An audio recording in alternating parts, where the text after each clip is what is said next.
Good morning po sa ating lahat. Growers Bait 1000 Plus. Nandito po tayo ngayon sa Barangay Manambong Sur o Manambong Norte. Dito po karamihan po mga magsasaka o nagtanim ng sibuyas. Marami pong sakit ngayon, tumbong, yes. Saka ito na, ang dami ng padyan. Mga natumba na sibuyas. Hindi mo na alam kung saan ang resulta. Yan o. Mga kanyan, mga yes yan, may mga natumbong, may natutuyo yung dulo, yung parang naupos ng kandila. Yan, mga maraming sakit yan. So.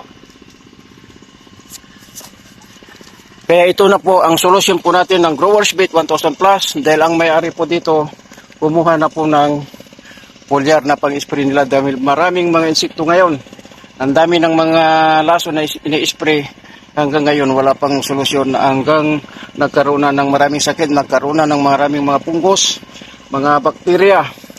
Kaya karamihan dito ngayon na nagtatanim ng sibuyas ay inaararo na. May 2 beses na pinaararo na yung tanim niya na sibuyas. Kaya ito na ang solusyon po natin ng Growers Bait 1000 Plus. Dahil subok na dito sa Manambong Manambong Norte. Subok na ni Kapitan.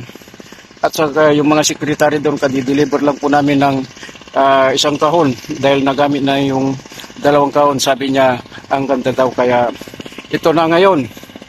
Tangkilikin po na natin ang Growers Bait 1000 Plus. Dahil ito, titistingin na ito.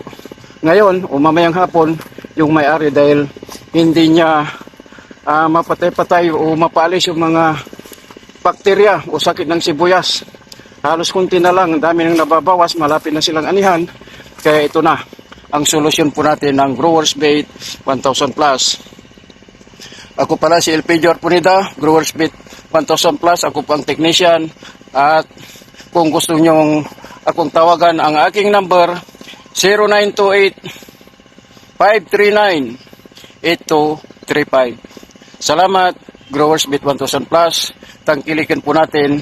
At ito ang aking number. Huwag niyo pong kalimutan. Tumawag lang po kayo para lahat po ng problema kaya natin isolve. Growers Bait 1000 Plus. Maraming salamat. God bless the farmers of this land.